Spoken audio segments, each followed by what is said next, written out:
The images you have just seen are real. They were released by the Iranian Revolutionary Guard mere moments ago as evidence of targets they claim to have struck. What strikes me as fundamentally important to understand is not merely what was hit, but who told them where to look. We are speaking of American warships burning, aircraft carriers, bombers, destroyers, one after another. Not even the most sophisticated machinery of the major media establishment can deny it with any remaining credibility. The question I wish to address with you today is the most uncomfortable one of all. Who provided Iran with the precise coordinates to attack the United States naval force? Who explained the vulnerabilities, how to plan the ambush, how to neutralize the most sophisticated military assets in the world? The answer, as we shall see, points directly to Moscow. I'm George Will. I'm a conservative columnist for The Washington Post, and I've spent my career observing the intricate dance between political philosophy, cultural currents, and the enduring principles that shape our republic. Today, I want to illuminate what's truly at stake, how our institutions are faring, and the profound implications of our choices for the American experiment. Before we proceed, I want to ask something of you. If this analysis is of value to you, if you believe, as I do, that rigorous and independent thought is the last line of defense against the irresponsibility of power, please subscribe to this channel right now. Activate the notifications so you miss nothing. Tell us in the comments where you are watching from today, your country, your city. And if this content seems important to you, share it with those who need to hear it and give this video a like, because that is the only mechanism by which this conversation reaches those who most require it. Now let us return to the matter at hand, for it is neither minor nor speculative. What I am about to share with you has been confirmed by first-rank Western sources. American intelligence officials have publicly confirmed that Moscow is sharing satellite coordinates with Iran so that its missiles and drones may strike with precision against American warships and aircraft deployed in the Middle East. This classified information was detailed by 3 officials with direct access to it. What they described in their own words is intelligence of exquisite quality, precise data obtained through satellites, surveillance imagery, and Russian military-grade technology provided directly from the Kremlin. Iran, crippled by decades of technological sanctions, does not possess this intelligence-gathering capacity on its own. Russia has provided it. And not only that, Russia has indicated which coalition bases are most significant, in what order they should be attacked, with what equipment, and how to maximize damage. Iran has been feasting on those military coordinates, and the results are playing out before us in real time. What we are witnessing, and here I speak from more than 4 decades of observing American foreign policy, is the transformation of a regional conflict into a direct confrontation between 2 nuclear-capable powers, Russia and the United States. The war that began a mere 8 days ago has just crossed the qualitative threshold that many refused to see coming, though it was entirely predictable to anyone who followed the logic of these actors with care. Here I must make a historical observation I consider inescapable. Russia complained for years, rightly or wrongly, that NATO was providing Ukraine with the coordinates necessary to strike Russian military targets. I recall writing about that dynamic some years ago.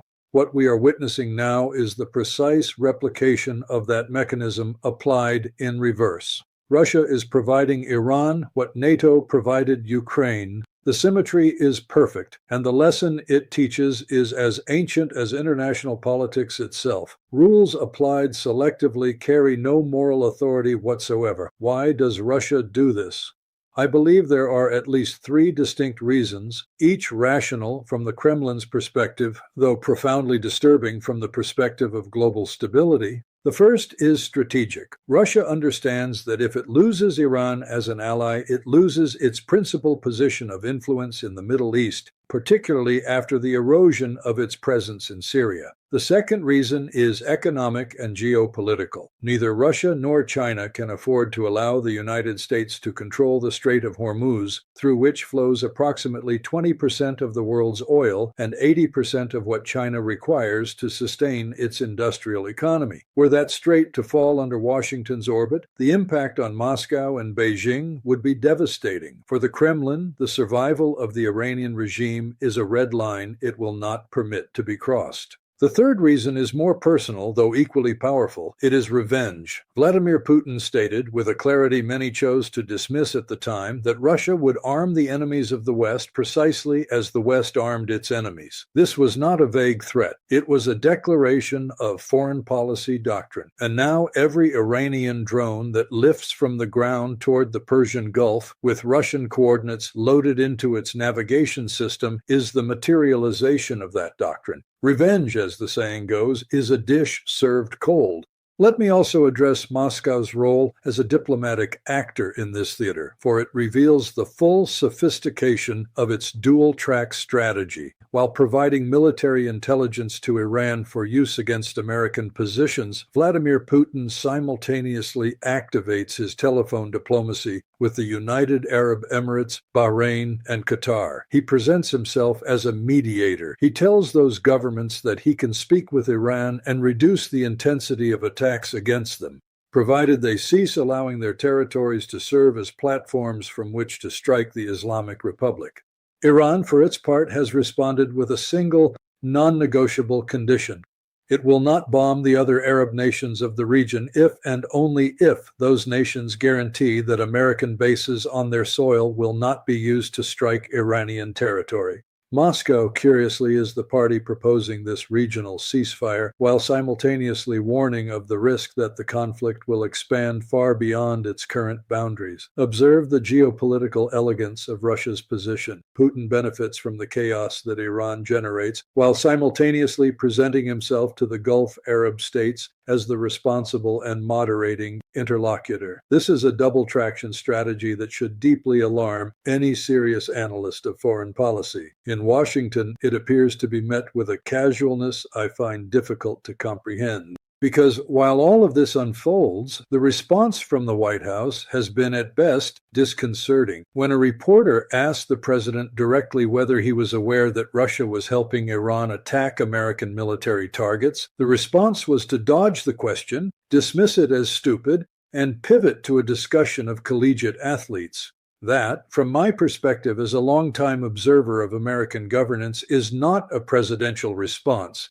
It is an evasion, and evasions in moments of genuine peril are not merely inadequate, they are dangerous. The White House press secretary, asked about the same matter, offered a phrase that I find symptomatic of the intellectual paralysis that has invaded certain quarters of government. Frankly, it doesn't matter.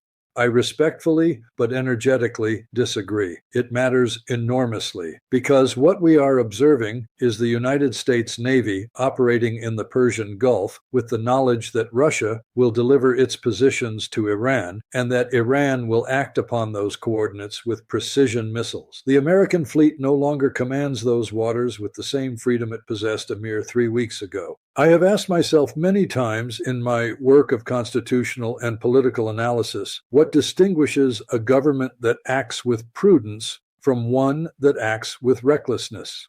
The answer invariably involves the capacity to recognize the consequences of one's actions before they become irreversible. One of the bitterest paradoxes of this situation is that the question of what Washington should say in condemnation of Russia for providing coordinates to strike American military assets is simultaneously an uncomfortable question for those who recall that it was the United States that provided Ukraine with equivalent capabilities to strike Russian military targets. The rules that apply to one must apply to all, or they serve no purpose at all.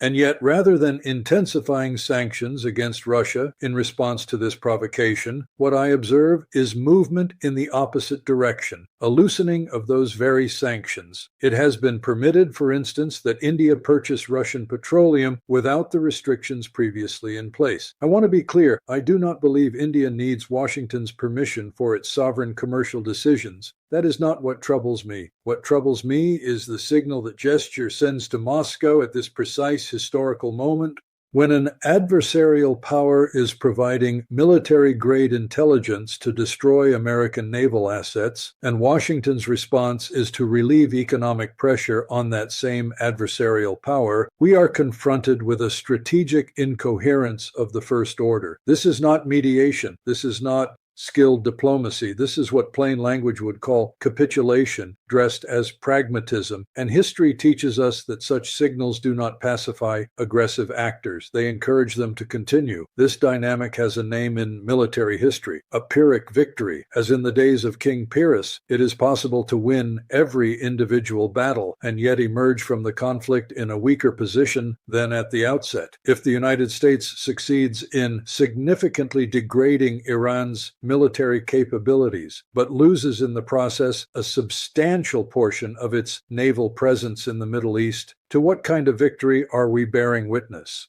Let me also speak to China's role in this tableau. For its part, strikes me as at least as significant as Russia's, though infinitely more silent. That silence, I would argue, is precisely what makes it more dangerous. The invisible hand is often the most consequential one. Beijing need not fire a single missile to determine the outcome of this conflict. It need only sustain the economies of its allies. China continues purchasing Russian and Iranian petroleum, using local currencies to circumvent the dollar-based financial system. Together with Russia and Iran, it has constructed concrete mechanisms to make American sanctions considerably less effective than they should be in theory. They have built, with patience and method, an alternative financial architecture that is steadily eroding the dollar as an instrument of geopolitical pressure. This should concern us deeply, not as a matter of national pride, but as a matter of efficacy in foreign policy. Moreover, China supplies microelectronics to Iran, the precise technological component used to manufacture the Iranian military drones that so preoccupy the Pentagon. These drones, first deployed in the Ukrainian conflict on the Russian side, are now the central tactical weapon Iran is employing in the Persian Gulf. Without that Chinese commercial and technological backing, neither Russia nor Iran could sustain this war effort with the same efficiency or the same capacity for damage. China is the silent financier and technological enabler of a tripartite alliance that is testing the limits of American military power in ways not seen since the Cold War. Meanwhile, on the battlefield itself, the situation does not improve. American airstrikes have reached significant Iranian infrastructure, including Mehrabad International Airport in Tehran, but there are also images Washington would prefer not to have to explain, including the bombing of a primary school in the city of Manap, where more than 175 young girls perished. When asked who was responsible for that strike, the president suggested he suspected Iran was to blame. The official hypothesis, in other words, is that Iran bombed its own primary school and killed more than 175 of its own children. I submit that this explanation does not survive the most elementary logical scrutiny, and that a serious republic deserves more rigorous answers than that. The Speaker of the Iranian parliament, for his part, declared that Iran's fate will not be determined by what he called the Epstein gang, a direct reference to the inner circle of President Trump. Meanwhile, American press reports indicate that in private, the deployment of ground troops into Iranian territory for specific strategic missions is being discussed, given that attempts to fragment Iranian military capabilities through Kurdish proxy forces have not produced the expected results. Faced with the failure of that third plan in less than a week, land invasion is beginning to appear in Washington's internal deliberations as a viable option. I must say, with all the clarity available to me, that this option would represent an escalation of historically catastrophic consequences. A physical occupation of Iranian territory, in this context, with Russia providing real-time intelligence to Iranian defensive forces, with China sustaining the war economically, and with Ukraine paradoxically advising the American military on how to counter the very Iranian drones that Russians have deployed in the European conflict, is not a surgical military campaign. It is the description of a global war in formation. I have studied the great strategic errors of the 20th century with sufficient attention to recognize their patterns when they begin to repeat. The underestimation of the adversary, the belief in technological superiority as a substitute for political clarity, the incrementalism that makes each successive step appear reasonable in isolation, while the sum of those steps leads toward a precipice that no one intended to reach. I am not asserting that precipice is inevitable. I am asserting that the only way to avoid it is to acknowledge with intellectual honesty that we are walking toward it. Consider the symmetry that has been established. On one side, Ukraine is advising the American military, and Ukrainian soldiers are already deployed in the Middle East to assist in drone defense against Iranian weapons. On the other side, Russia is advising Iran, providing coordinates and military instructions to destroy the American naval fleet. Two conflicts that many wish to see as separate and contained are now inextricably interconnected. Anyone who believes the war in Ukraine can be separated from what is occurring in the Persian Gulf is not reading the geopolitical board with honesty. Every Iranian missile that strikes an American vessel using Russian coordinates is, in strategic terms, a missile that costs Russia almost nothing. Russia need not launch it. Russia need not assume direct political responsibility. Russia need not face immediate diplomatic consequences. Iran absorbs the visible cost, while Russia obtains the strategic benefit. It is an alliance constructed on a logic of cold, calculated martial efficiency. I have maintained throughout my career that the greatness of the American Republic depends not on brute military superiority, but on the moral and intellectual clarity with which its leaders understand the world and articulate their principles. What I observe today disturbs me not because the United States is losing battles, but because it appears to have lost in certain corridors of power the capacity to ask uncomfortable questions and to answer them honestly.